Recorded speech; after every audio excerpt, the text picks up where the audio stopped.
All right, fellow adventurers, gather round and listen to a tale of the high seas, a story of courage, cunning, and the legendary pirate queen Petra. We're diving deep into the chronicles of her sixth and most daring voyage, a journey that would pit her against the most feared pirate of the seven seas, the ruthless Captain John. By the time of her sixth voyage, Petra was no stranger to danger.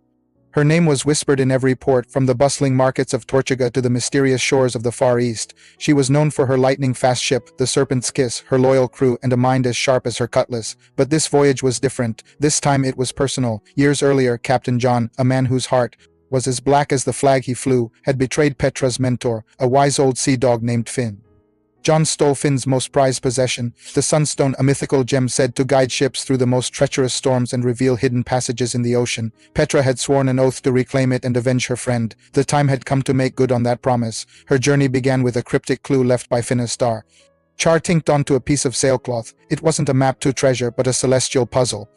Petra and her brilliant navigator, a young astronomer named Delara, spent weeks charting the stars, cross-referencing ancient texts and sailors' myths. They discovered the map didn't point to an island, but to a specific time and place on the open ocean, a convergence of currents and constellations that occurred only once a decade. This was where John was headed. He needed this celestial event to fully unlock the Sunstone's power.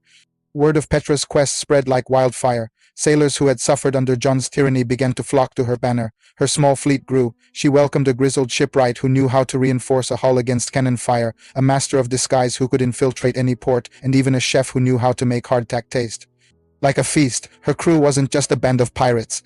They were a family, united by a common cause.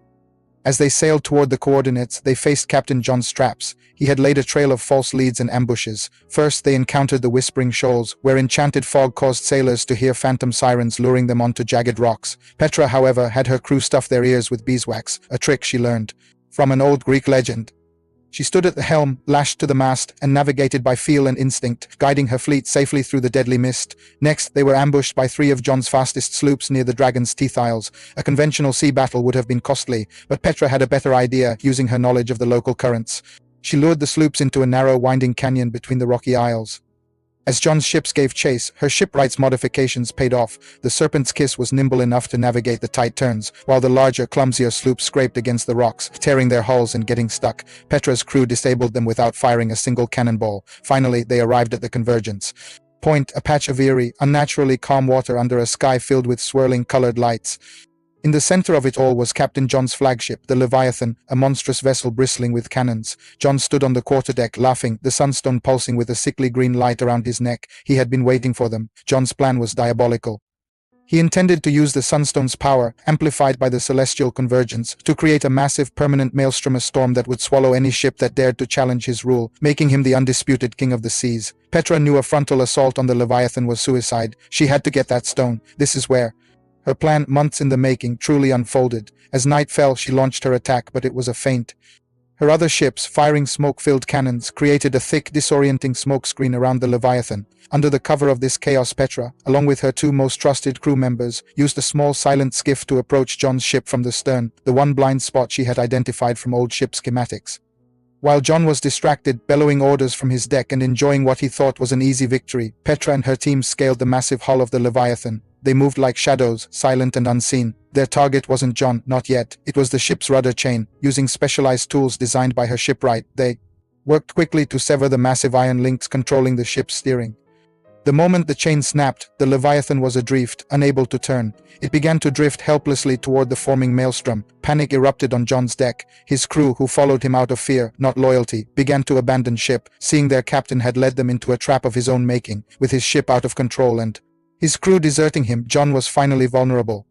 Petra swung aboard, cutlass in hand, and confronted him on the chaotic quarterdeck. The duel that followed was legendary. Sparks flew as their blades met, a dance of steel and fury under the otherworldly sky. John was stronger, but Petra was faster and smarter. She used his rage against him, parrying his heavy blows and forcing him back step by step toward the ship's railing. In a final desperate lunge, John tried to overpower her.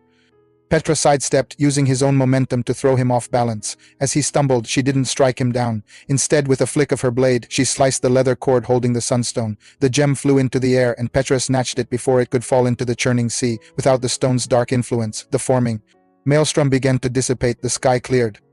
Defeated and powerless, Captain John was left stranded on his crippled ship, a king with no crown and no kingdom, at the mercy of the seas he tried to conquer. Petra returned to the Serpent's Kiss a hero. She didn't keep the Sunstone for herself. Honoring Finn's memory, she returned it to a hidden temple guarded by an ancient order of seafarers, its true purpose being a tool for safe passage, not for power. And so the 6th Voyage of Petra concluded not with a hoard of gold but with something far more valuable: justice, freedom for the seas, and a legend that would be told for centuries to come. She proved that the greatest treasure isn't what you can hold in your hand but the courage you hold in your heart. Thanks for joining me on this incredible journey. If you love tales of high seas adventure and legendary heroes, make sure to hit that subscribe button and ring the bell so you don't miss our next story. Until then, stay adventurous.